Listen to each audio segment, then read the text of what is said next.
आज का मार्केट जो है बहुत ही ज्यादा आप कह सकते हो फ्रेशर्स से बहुत बेकार। कैसी भी जॉब अपॉर्चुनिटी मिले, हमको जॉब लेनी है आईटी में, साथ में आप पढ़ाई करते रहो। 3 साल बाद आपके पास plenty of opportunity, cold emails लिखना शुरू कर दो। इंडियन मार्केट ऐसा, वो टैलेंट से ज्यादा एक्सपीरियंस को प्रेफर करता है। और आपको एक सिंपल फॉर्मेट में रिज्यूम बनाना है and it should be filled with relevant things. Job apply करने के लिए कोई और प्लेटफॉर्म लिंक्डइन के अलावा? मैं लिंक्डइन पे देख रहा हूँ, एक हाइप बना हुआ है, पूरी दुनिया को डेटा इंजीनियर में जाना है। बट आप पहली जॉब कैसे पाए, सही बताऊं?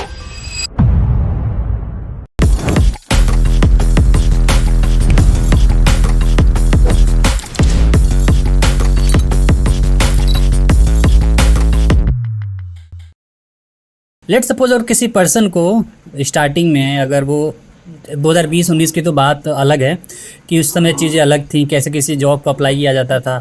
जॉब आप कॉल भी आ जाती थी, बट अभी के टाइम पे कॉल ज़्यादा आती नहीं है। बहुत सारी चीज़ें आ गई हैं। आपका रिज्यूमे एटीएस फ्रेंडली होना चाहिए। एचआर रिज्यूमे रिव्यू नहीं करती है, वो एआई के थ्रू रिव्यू करा देती है।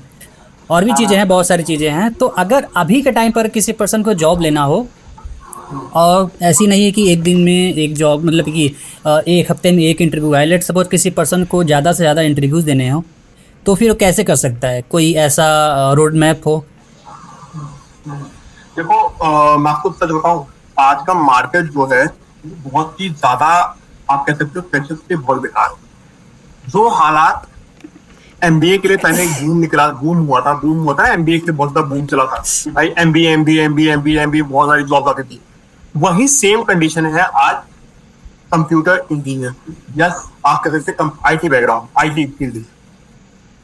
अब क्या हो गया है कि जो कंपनीज है उन्होंने एज कम्पेयर टू फ्रेशर्स की हायरिंग कम करके वो सीनियर्स एट 5 लेवल की हायरिंग, 4 to 5 years के लोगों की हायरिंग कर रही है।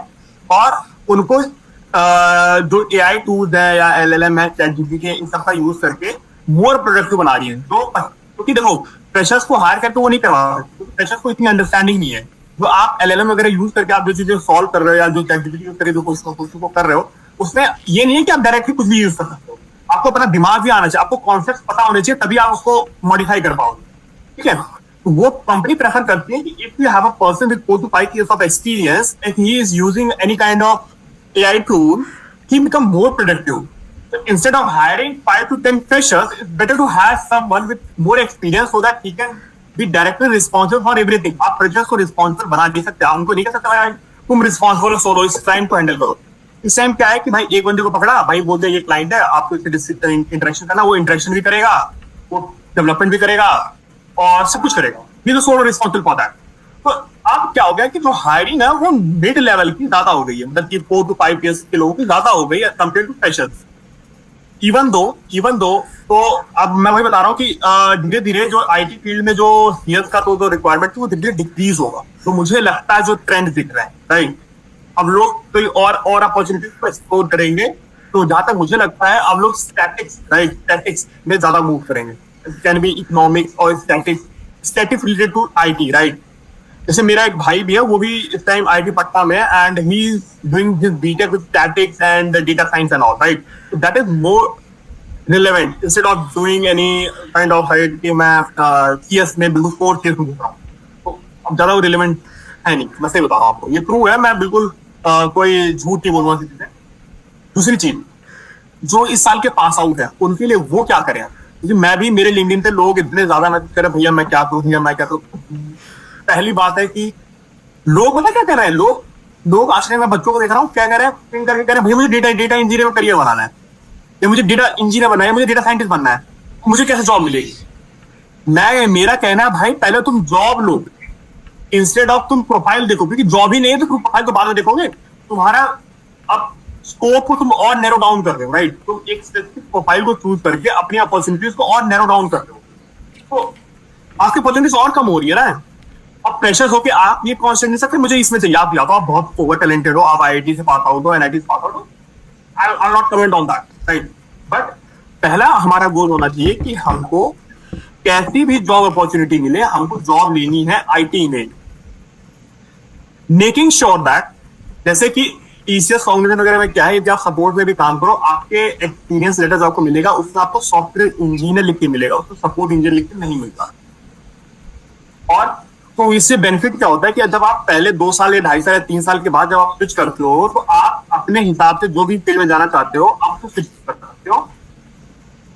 तो क्योंकि उसमें रोल तो मेंशन था, तो आप बोल सकते हो नहीं मैं इस रोल में मैं काम कर चुका हूँ और मुझे इसमें जाना है। और साथ साथ में जब भी आप ऐसी सपोर्ट वगैरह रोल में काम कर रहे हो, तो आप अपनी तैयारी करते रहो, पहले पीछे से तैयारी करो। आपको जैसे कि डेटा साइंटिस्ट बनना है, उसकी तैयारी करते रहो, अपने आप को इतना बढ़िया कर दो कि आप equal to 3 years of experience के पर्सन के बराबर हो। और मैं सही बताऊं, 2 से 3 साल के लोगों से इतनी एक्सपेक्टेशन नहीं होती मार्केट। मैं देख रहा हूँ, मैं इंटरव्यू दे रहा हूँ या मैं इंटरव्यू अपनी कंपनी में लेता हूँ, तो एक्सपेक्टेशन नहीं होती। उनको एक डिसेंट चाहिए होता है और आप उसको पढ़ के बहुत इजीली कर सकते हो। तो भाई कोई भी प्रोफाइल ले लो, कोई भी डोमेन चूज कर लो, कुछ भी कर लो, बट जॉब आपके पास एक्सपीरियंस 3 साल बाद आप निकलो, आपके पेपर पे आपके पास एक्सपीरियंस होना चाहिए कि आप ऐसा सॉफ्टवेयर इंजीनियर कंपनी में काम कर रहे थे, चाहे जो भी रोल हो, कोई मतलब नहीं। साथ में आप पढ़ाई करते रहो, 3 साल बाद आपके पास प्लेंटी ऑफ अपॉर्चुनिटी। कंपनीज बहुत अच्छा हायर कर रही है एक्सपीरियंस लोगों के लिए। इवन आई एम इन टेक्टल में भी मैं लोगों को रोज इतने लोगों को रेफर करता हूँ। इवन मैं recruiters, I know some recruiters, right, मेरी कंपनी में recruiters, they know that Abhinav बहुत ज्यादा रेफर करता है। मैं उनकी प्रोफाइल डायरेक्ट भेज देता हूँ रिक्रूटर के पास, ये बंदा है, इसको आप हायर कर लो, ही इज गुड और ये ज्वाइन कर लेगा immediately, because I know him, right. तो मैं उनको रेफर कर देता हूँ। तो और आप ये बोल रहे थे कि अपॉर्चुनिटीज, अब ये तो हुआ कि जब आपको जॉब मिल जाए और किसी भी जॉब को मिल जाए, आप उसको कर लो और 3 साल बाद स्विच करो अपनी रिलेवेंट प्रोफाइल जो आप चाहते हो। आप पहली जॉब कैसे पाए, सही बताऊं, अब वो एक तो देखो लिंक्डइन वगैरह पे मेन तो मैं यही कहूंगा कि आप कोल्ड ईमेल से लिखना शुरू कर दो। कोल्ड ईमेल, लोगों को ज्यादा से ज्यादा लोगों को रीच आउट करने की कोशिश करो। इंटर्नशिप मिले, इंटर्नशिप लो, कुछ भी मिले, मतलब मेरे कहने का मतलब है आपको सिर्फ घुसना है, किसी तरीके से आपको घुसना है। इंटर्नशिप 10,000 की नौकरी मिले, भाई तुम्हारा खर्चा चल रहा है 10,000 में, तो मुझे लगता है कि एक इंसान है जो अपने घर पे रह रहा है तो 10,000 ही बोल देना ना, भाई उसको क्या खर्चा। और मैं ये नहीं कह रहा हूँ कि ये सही है 10,000, बट अपनी लाइफ को हम स्टार्ट कर सकते हो। आप घुस जाओ, कैसे करके घुस जाओ, एक्सपीरियंस, पेपर पे एक्सपीरियंस मिल जाए बस, ये बहुत इंपॉर्टेंट है। क्योंकि इंडियन मार्केट ऐसा है, वो टैलेंट से ज्यादा एक्सपीरियंस को प्रेफर करता है और डिग्री प्रेफर करता है। आपके पास एक्सपीरियंस पेपर पे होना चाहिए। और एटीएस का आपने बात करी, एटीएस रेज्यूमे बनाना भाई one of the most difficult thing है। ये मैंने खुद भी फेस किया है। तो अभी कुछ दिन पहले मैं फ्रेंटल के बाद मैं सोच रहा था कुछ और अपॉर्चुनिटीज को एक्सप्लोर करूं, but I was just looking for somewhere outside India, somewhere like European union और समवेयर, राइट, ऑस्ट्रेलिया। तो मैं वहां के लिए ट्राई कर रहा था। मैं एटीएस और एक स्टैंडर्ड रेज्यूमे बनाना चाहिए। मैंने बहुत लोगों को देखा है कि उसमें रेज्यूमे बनाएंगे, उसको कलर भर देंगे और अनस्ट्रक्चर्ड रेज्यूमे बनाएंगे और इस तरीके से रेज्यूमे बनाते हैं। थोड़ा आपको एक सिंपल फॉर्मेट में रेज्यूमे बनाना है and it should be filled with relevant things. मैंने खुद ही देखा होगा अपने, मैं सच बताऊं, मेरे को स्पीच शेयर करके ही मेरा रिक्रूटर मुझे बताता है ये इसको हम जा सकते हैं, इसको नहीं जा सकते। तो वो मुझे बता रहे थे, उन्होंने देखा रेज्यूमे, जैसे रेज्यूमे में उसको कंपनी ठीक लगी, तेरे कंपनी सही कंपनी में काम कर रखा है, एक्सपीरियंस सही है, टेक्स्ट सही है और रेज्यूमे स्टैंडर्ड है, इट्स फाइन, कॉल कर दो। इस तरीके से करते हैं वो। और एटीएस फ्रेंडली दो रेज्यूमे मैं आपको 2 रेज्यूमे दूंगा, एक एटीएस फ्रेंडली नहीं होगा और एक एटीएस फ्रेंडली होगा, दोनों आपको सिमिलर दिखें, ये चीज भी है। तो कीवर्ड बहुत मैटर करते हैं। पहले बात तो जब आप पहला रेज्यूमे बनाओगे अपना, हो सकता है उसका एटीएस स्कोर 30 और 34 है या 32 है, ठीक है। आपको धीरे धीरे उसको बढ़ाना है। क्या चीज आप इंप्रूव करो जिससे एटीएस को बढ़ ले। मैं बता रहा हूँ, मैं इतना एक्सपीरियंस, मेरे को 5-7 साल एक्सपीरियंस हो चुका है। मैंने बहुत से रेज्यूमे बनाए हैं। मुझे अपना रेज्यूमे बनाने में 3 दिन लग गए और 3 दिन मैं ना बहुत रिग्रेसली काम करता हूँ। मैं 8 घंटे बैठ के काम करता हूँ। मैं 8 घंटे बैठ के रेज्यूमे एडिट कर रहा था, ये वर्ड ऐड कर रहा हूँ, एटीएस चेक कर रहा हूँ, यार 2 पॉइंट कम हो गया। अरे यार जब मेरा एटीएस 80 से 80 तक पहुंच गया, मतलब इससे थोड़ा और आवाज बढ़ाता हूँ, 85 कर देता हूँ। भाई कुछ भी ऐड करता वो 65 पहुंच जाता। तो समझ में नहीं आता कि क्या चीज ऐड करूं, क्या चीज रिमूव करूं, जिससे एटीएस स्कोर बना रहे। और बहुत मैटर करता उसमें, आप यदि आप डेट फॉरवर्ड में सही इस्तेमाल नहीं कर रहे हो एटीएस स्कोर में, सॉरी रेज्यूमे में, एटीएस स्कोर उससे भी इफेक्ट होता है। कीवर्ड्स पे इस्तेमाल होता है। सपोज करो आपने स्ट्रॉन्ग वर्ब्स यूज करोगे, राइट, तो एटीएस स्कोर बढ़ेगा। आप लिखोगे कंट्रीब्यूटेड, एटीएस स्कोर डिक्रीज हो जाएगा। आपने कंट्रीब्यूट किया है, आपने लिखा लीड किया मैंने, तो एटीएस स्कोर बढ़ जाएगा। ऐसे स्ट्रॉन्ग वर्ब से यूज करो। और ये भी होता है कि आपको ना न्यूमेरिक वैल्यूज यूज करनी पड़ती है कि आपने क्या कितने परसेंटेज में ऑप्टिमाइज किया, ऐसी चीजें। आपने मतलब कि स्टैटिक, राइट, आपने तो एक न्यूमेरिक वैल्यूज यूज करनी पड़ती है। आपने डेट कहीं आपने लिखा है 26 दिसंबर 2025, राइट, कहीं आपने लिखा है कि सितंबर 5 2025, दो डेट अलग अलग फॉर्मेट में है, एटीएस को डिक्रीज होता है। तो Okay. मैंने एक्सपीरियंस करी है। एटीएस के लिए रेज्यूमे बनाना बहुत एक कला है, कला है। और मेरा ये 3 दिन लेने के बाद मैंने एटीएस स्कोर बनाया, जो कि 82 स्कोर है, उससे ऊपर बढ़ ही नहीं रहा वो। तो मैंने कहा भाई छोड़ो, 80 अबाउ ठीक है। और एक चीज और भी है, जैसे मैंने आपको बोला न्यूमेरिक वैल्यूज बढ़ाने, अभी मैं चाहूँ तो उसको एटीएस को और बढ़ा दूं, न्यूमेरिक वैल्यूज को और इंट्रोड्यूस करके। लेकिन जब कोई बंदा रिक्रूटर को देखेगा ना, आप एक कहेगा ये तो पूरा न्यूमेरिक भर रखा है इसने। अब हर जगह आपने इतने परसेंटेज सीएचएस कर दिया, आपने ऑप्टिमाइज कर दिया, आपने पाइपलाइन की परफॉर्मेंस इतनी इंक्रीज कर दी, वो मतलब ऐसा लगता है कि वो झूठ लिख रखा है। तो आपको बैलेंस बनाना है कि रिक्रूटर यदि उसको देखे भी तो भी वो सही लगे, और एटीएस को भी जो आपका एटीएस ट्रैकिंग जो सिस्टम है ना, एटीएस है एप्लीकेशन ट्रैकिंग सिस्टम, वो भी उसको भी आप बाईपास कर पाओ, क्योंकि वही रेज्यूमे अंत में रिक्रूटर के पास जाएगा और वही आपकी इंटरव्यू के टाइम आपसे पूछा जाएगा, सेम रेज्यूमे। ये नहीं होगा कि आप अलग से रेज्यूमे भेजोगे। तो कहीं एटीएस को आप बाईपास करने चक्कर में खूब सारी न्यूमेरिक वैल्यू डाल दो और फिर रिक्रूटर उसको ना सेलेक्ट करे। तो रिक्रूटर सेलेक्ट करे, इंटरव्यू पूछे भाई आपने इतने सारी चीजें ऑप्टिमाइज कर रखी है, आपने ये मेरे से क्वेश्चन पूछा गया था एक इंटरव्यू में, मैंने लिखा था कि मैंने 30% ऑप्टिमाइज कर दी। अब मैंने तो रैंडमली डाल दिया था भाई, मैं खुद ही कैलकुलेट कर रहा था एटीएस को बढ़ाने के लिए। वो सोचते आपने इस चीज को 30% ऑप्टिमाइज कैसे किया, आपके पास क्या कैलकुलेशन थी? और ये इंटरव्यू था मेरे गार्टनर में। अब मैं क्या बताऊँ, फिर मैंने कहा कि मैंने टाइम के बेसिस से मैंने इसे कैलकुलेट किया था, तो हो सकता है मेरे रिसोर्सेज इंक्रीज कर दिया। मैं कहा नहीं, रिसोर्सेज कौन से। तो इस तरीके से चीजें होती है, तो बहुत ही चीजें ध्यान रखनी पड़ती हैं। और मैं ये कहूंगा एक अच्छा रेज्यूमे बनाओ, ईमेल लिखो, कोल्ड ईमेल लिखो। और एक बात और याद रखना, आप यदि किसी को कोल्ड ईमेल लिख रहे हो या पिंग कर रहे हो, उसमें पूरी कहानी मत लिखो भाई, वो ही नहीं पड़ता। ठीक है, अब मेरे को भी लोग पिंग करते हैं, उसको पूरी कहानी देंगे, मैंने बीटेक यहाँ से करी थी, ये करी थी, वो करी थी, ये सब करी थी। और आप किसी के पास टाइम नहीं है, ये बता रहा हूँ, आप टाइम में बहुत सब बिजी। आप सिंपल लिखो कि मैंने बीटेक हूँ, इतना पास आउट हूँ, या मेरा इतना एक्सपीरियंस है, I am looking for the opportunity.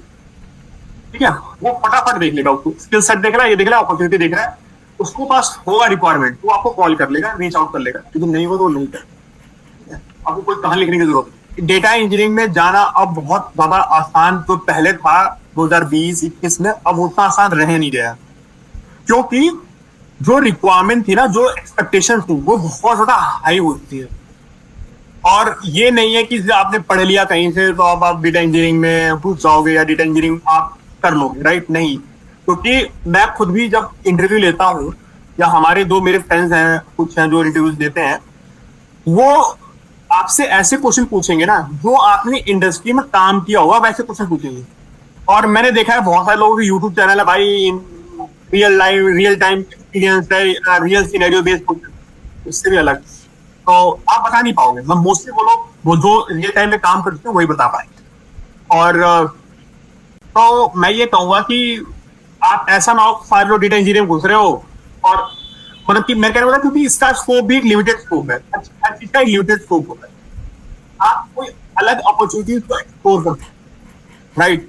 जैसे कि मैं कहूँगा डेवऑप्स वगैरह बहुत अच्छी फील्ड है, डेवऑप्स में बहुत अपॉर्चुनिटीज होती है, और डेटा साइंस में अपॉर्चुनिटीज है, जेन एआई करके भी है अपॉर्चुनिटीज, आजकल कंपनीज हायर कर रही है। तो इन चीजों को भी एक्सप्लोर करो। और मैं ये भी बोलूंगा, जैसे बहुत लोग कहते हैं कि फुल स्टैक वगैरह में अब अपॉर्चुनिटी नहीं है भाई, अब नहीं कर पाएंगे, इसमें तो सब एआई ले लेगा, राइट? बट मैं आपको ये बोलूंगा, मैंने आपको बोला था ना पहले ही कि सब कुछ नहीं कर सकता, सब कुछ नहीं कर सकता। आपको खुद भी, आपको एक बंदा चाहिए जो दिमाग लगा के चीजों को, कॉन्सेप्ट को बता पाए। मैं यही बोलूंगा कि जब भी आप अपनी नेक्स्ट कंपनी स्विच कर रहे हैं और नेक्स्ट कंपनी चूज कर रहे हैं, ऑलवेज मेक श्योर कि आप सैलरी के अलावा और चीजें, पर्सपेक्टिव्स को देखें। कि क्या कंपनी ग्रोथ कर रही है नहीं कर रही है। ऐसा नहीं है कंपनी की ग्रोथ 1% हो रही हो, आपने ज्वाइन कर लिया, इसका मतलब ये है कि अल्टीमेटली कंपनी भी 1% से ग्रोथ कर रही है, मतलब उसका प्रोजेक्ट नहीं है। आने वाले टाइम में आपकी जॉब से खतरा बन सकता है। If company is growing good, right, making revenue, तो आपको रखेगी, उसके प्रोजेक्ट्स आ रहे हैं। मेरे पास जब मैं कंपनी के इंटरव्यूज वगैरह दे रहा था, मेरे पास आई थिंक मतलब कि मेरे पास 11 ऑफर थे जब मैंने सेक्टर ज्वाइन कर रहा था तब। सेक्टर ज्वाइन करने के बाद मुझे एक और ऑफर आया था जो कि पेंडिंग था, वो आ गया था। 12 ऑफर थे टोटल मेरे पास। उसके अलावा मैंने 18 इंटरव्यूज क्रैक किए थे टोटल, जिससे फिर साथ में बात थी वो एक्सॉन हो गई कंपनी। तो मैंने उसमें से पेट्रोल चूज किया, और पेट्रोल चूज करने मैंने काफी कम पैसे पे पेट्रोल मैं काफी मतलब कि जैसे कह सकते हो कि 5-7 लाख कम पे ज्वाइन किया करते। क्यों? मेरा एक ही प्रोस्पेक्टिव था कि मुझे ऐसी कंपनी में जाना है जहाँ का वर्क कल्चर अच्छा हो, लोग अच्छे हो, लर्निंग हो, और ऐसा ना हो कि आप इनिशियली पैसे को फोकस कर रहे हो, आपको पहले महीने में बहुत अच्छी सैलरी मिल रही है, उसके बाद पता चला 2 महीने बाद प्रोजेक्ट यहाँ कंपनी से बाहर हो। कुछ कंपनियां ऐसी हैं मार्केट, राइट, अभी भी चल रही हैं। तो बेटर इज जो आप सोच समझ के ज्वाइन करिए। पैसा इंपॉर्टेंट है, पैसे के साथ कल्चर, वर्क कल्चर जहाँ पर वहां पर रह रहे हो, और उस पैसों को आप कमाते रहो, लेकिन वर्क प्रेशर की वजह से उस पैसे को एंजॉय नहीं कर पा रहे हो, तो क्या अलग से कमा लेगा। Thanks Abhinav, thanks for joining us. Thanks, Vipin, for giving me this opportunity to share all my journey and experiences. And hopefully we will be in touch. And आगे भी हम एक दूसरे को हेल्प करेंगे ग्रो करने में। Thank you. Thank you so much.